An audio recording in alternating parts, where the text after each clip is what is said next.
Assalamualaikum teman-teman. Oke, hari ini kita akan mempelajari materi dasar-dasar akuntansi karbon ya. Nah, sebelum memulai mempelajari akuntansi karbon, kalian harus tahu beberapa istilah ini. Yang pertama, emisi. Emisi adalah zat yang dilepaskan ke atmosfer.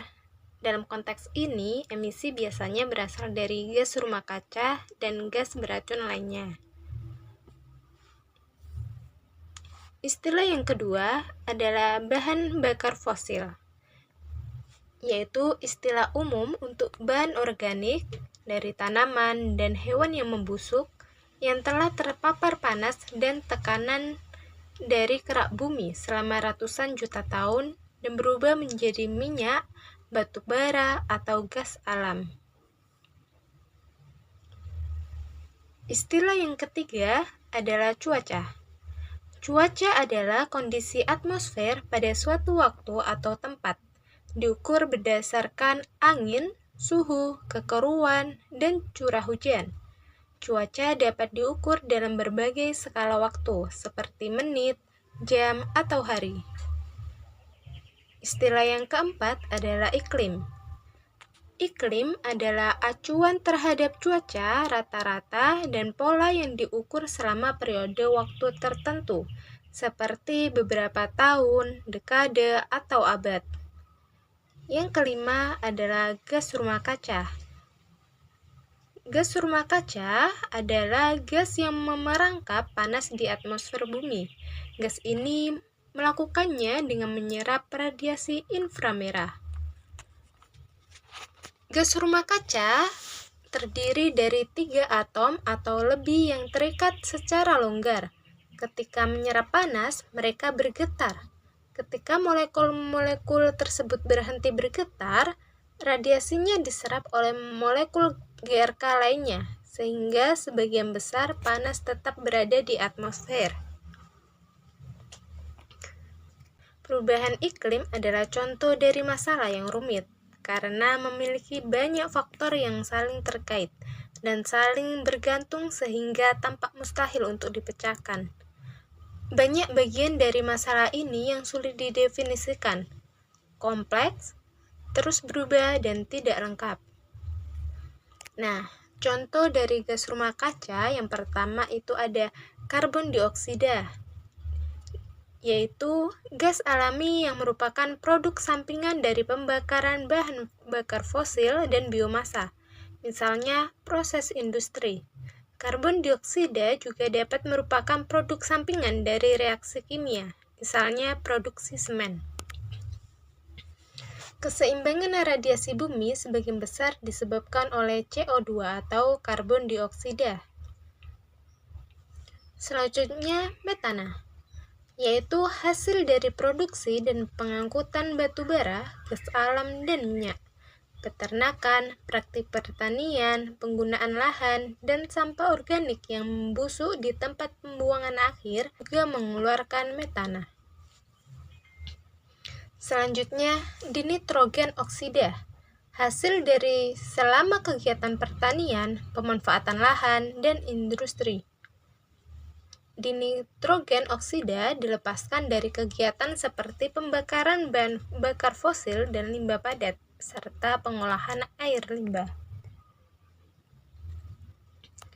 Selanjutnya, perfluorokimia, sekelompok bahan kimia yang digunakan untuk membuat pelapis dan produk yang tahan terhadap minyak panas, noda, lemak, dan air, misalnya pakaian, furnitur, kemasan, dan insulasi kawat. Bahan kimia ini terakumulasi di lingkungan dan tidak terurai secara alami. Selanjutnya, hidrofluorokarbon, yaitu sekelompok gas kimia yang digunakan dalam refrigeran, pendingin ruangan, aerosol, alat pemadam kebakaran, dan insulasi bangunan. Bahan kimia ini merusak molekul ozon di atmosfer. Selanjutnya, nitrogen trifluorida, yaitu hasil proses produksi produk seperti semikonduktor, beberapa jenis panel surya, dan LCD layar datar. Gas rumah kaca ini merupakan salah satu yang paling kuat, bertahan di atmosfer selama sekitar 740 tahun. Dan yang terakhir adalah sulfur heksafluorida, yang umumnya digunakan dalam sistem tenaga listrik. Struktur molekulnya sangat stabil, sehingga memungkinkan penggunaannya sebagai insulasi listrik dan pemutus arus.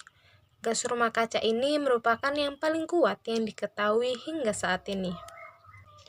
Jadi, sekarang iklim sedang berubah, tetapi mengapa? Nah, penyebab perubahan iklim tidak dapat ditelusuri kembali satu aktivitas saja. Industrialisasi telah mengkatalisasi pembakaran dan penggunaan bahan bakar fosil untuk menciptakan dunia modern saat ini. Ketika bahan bakar fosil dibakar, gas rumah kaca dilepaskan ke atmosfer. Gas rumah kaca ini bertindak sebagai selimut bagi bumi, memerangkap panas di dalam atmosfer. Perubahan iklim bukanlah mitos atau konspirasi, melainkan didukung oleh para pakar dunia. Organisasi terakreditasi di seluruh dunia menunjukkan bukti ilmiah yang menghubungkan aktivitas manusia dengan perubahan iklim. Pendorong utama perubahan iklim adalah aktivitas manusia.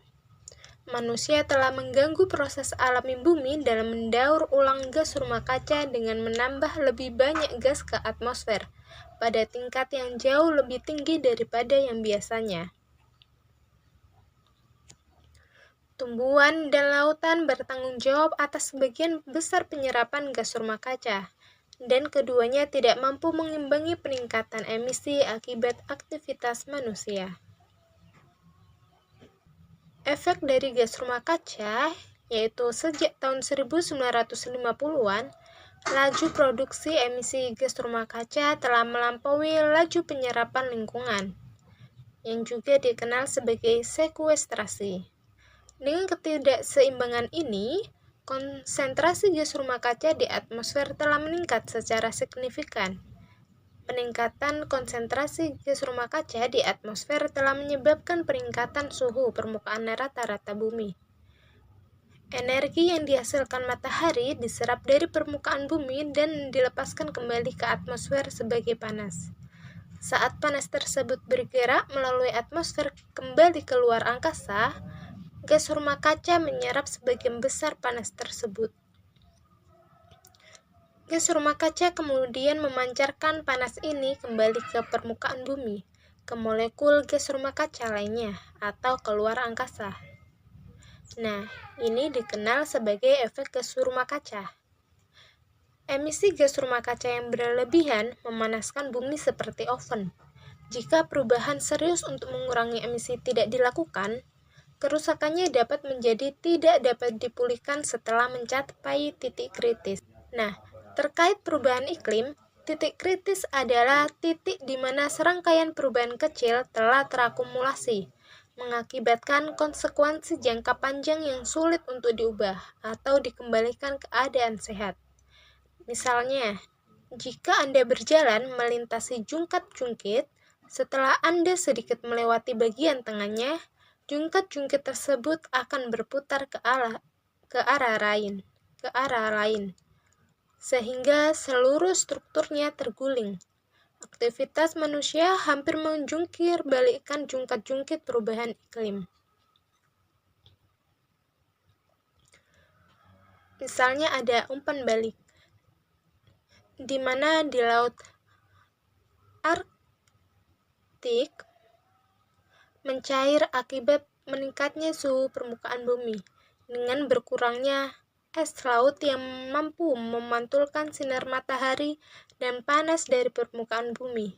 Lautan yang terpapar menyerap panas, hal ini menyebabkan pemanasan lebih lanjut, yang menyebabkan lebih banyak es mencair, sehingga semakin banyak lautan yang terpapar untuk menyerap panas. Jenis siklus ini disebut lingkaran umpan balik positif. Lingkaran umpan balik positif adalah suatu proses atau siklus yang meningkatkan efek perubahan dan menghasilkan sistem yang lebih tidak stabil. Nah, jika es Arktika mencair, sistem tersebut dapat terdorong ke kondisi baru yang dapat berdampak buruk pada sistem lingkungan global. Sebaliknya, lingkaran umpan balik negatif adalah lingkaran yang mengurangi efek perubahan dan membantu menjaga keseimbangan dalam suatu sistem. Misalnya, peningkatan suhu bumi meningkatkan tutupan awan yang membantu mengurangi efek radiasi matahari dan membatasi pemanasan. Maka, memahami dampak aktivitas manusia terhadap lingkungan sangatlah penting untuk diukur. Tanpa mengukur dampaknya, perubahan tidak dapat dilakukan untuk mengelola sumber daya global kita. Selanjutnya ada istilah jejak ekologis, di mana ini merupakan pengukuran yang mengkaji seberapa besar lingkungan alam bumi yang tersisa dan seberapa besar kita mengorbankannya. Jejak ekologis adalah ukuran dampak pasokan bumi atau biokapasitasnya dan permintaan jejak ekologis manusia dan aktivitasnya. Jejak ekologis mengukur apa yang kita konsumsi dan seberapa sering kita mengonsumsinya. Perhitungan akhir jejak ekologis dinyatakan dalam satuan bumi. Jika semua orang hidup seperti kita, berapa dibutuhkan bumi untuk memiliki sumber daya yang cukup untuk menopang populasi dunia selama 1 tahun. Selanjutnya ada jejak karbon, yaitu pengukuran yang menilai jumlah total emisi gas rumah kaca yang dihasilkan seseorang, wilayah, atau organisasi. Pengukuran jejak karbon memperhitungkan berbagai jenis emisi gas rumah kaca, seperti metana atau dinitrogen oksida. Jejak karbon biasanya dinyatakan sebagai ekuivalen karbon dioksida atau CO2e. Nilai ekuivalen karbon dioksida ini memungkinkan pengukuran dilakukan di berbagai aktivitas dan industri yang sebelumnya sulit dibandingkan. Upaya dekarbonisasi tidak dapat dilakukan tanpa pengukuran yang sebanding. Karena perubahan iklim merupakan masalah global dan dampaknya akan terus terasa di seluruh dunia. Aktivitas bisnis di suatu negara tidak hanya menyebabkan perubahan di dalam wilayah mereka sendiri. Dampak negatif perubahan iklim dapat dirasakan di seluruh dunia dan memengaruhi individu dan bisnis tertentu secara tidak proporsional. Seperti kita dapat melihat konsekuensi perubahan iklim di lautan, cuaca, makanan, dan kesehatan kita. Sementara manusia menyebabkan konsekuensi yang tidak diinginkan ini, kita juga merupakan orang-orang yang mampu membuat perubahan terbesar dalam sumber energi dan aktivitas kita untuk mencegah efek terburuk dari perubahan iklim. Salah satu efek di lautan yaitu adalah lapisan es mencair dan kelebihan air yang sebelumnya tertahan dalam es padat yang mengalir ke lautan menyebabkan permukaan air laut naik. Hal ini menyebabkan banjir di wilayah pesisir. Banjir dapat menyebabkan kerusakan parah pada infrastruktur bisnis, menghancurkan dokumen berharga, dan merusak teknologi. Efek yang terasa di cuaca adalah suhu yang lebih hangat, juga menciptakan peristiwa cuaca yang lebih dahsyat dan merusak, seperti tornado dan badai. Akibatnya, kita menyaksikan kekeringan yang lebih lama dan lebih sering. Peristiwa cuaca ekstrim dapat menghambat kemampuan karyawan untuk pergi bekerja dan mengancam pasokan sumber daya seperti listrik dan air. Nah, efek dalam makanan yaitu dengan perubahan iklim, habitat tumbuhan dan hewan dapat hilang sepenuhnya. Akibatnya, pasokan makanan terancam, yang mengakibatkan penurunan kuantitas dan kenaikan biaya. Selanjutnya, efek dalam kesehatan. Perubahan iklim memengaruhi kesehatan fisik manusia. Misalnya, udara yang lebih hangat di perkotaan memperburuk kualitas udara karena kabut asap terperangkap, yang menyebabkan kondisi kesehatan berbahaya seperti kanker paru-paru atau asma. Kondisi kesehatan yang buruk memengaruhi produktivitas bekerja dan dapat meningkatkan biaya bisnis. Jadi, apa yang dapat dilakukan untuk melawan perubahan iklim? Negara, bisnis, dan individu memiliki peran penting dalam mengurangi emisi. Terdapat beragam strategi dan perangkat yang dapat digunakan untuk mengukur dan mengelola pengurangan emisi serta dampak lingkungannya. Nah, strategi yang bisa kita lakukan yaitu yang pertama, mitigasi. Mitigasi adalah intervensi yang dilakukan manusia untuk mengurangi dampak manusia terhadap lingkungan dan sistem iklim secara keseluruhan. Mengurangi emisi gas rumah kaca merupakan salah satu strategi untuk melakukannya. Misalnya, suatu bisnis dapat mengurangi emisi gas rumah kaca dengan mengalihkan armada kendaraannya ke listrik dan memastikan penggunaan sumber energi terbarukan. Yang kedua, adaptasi.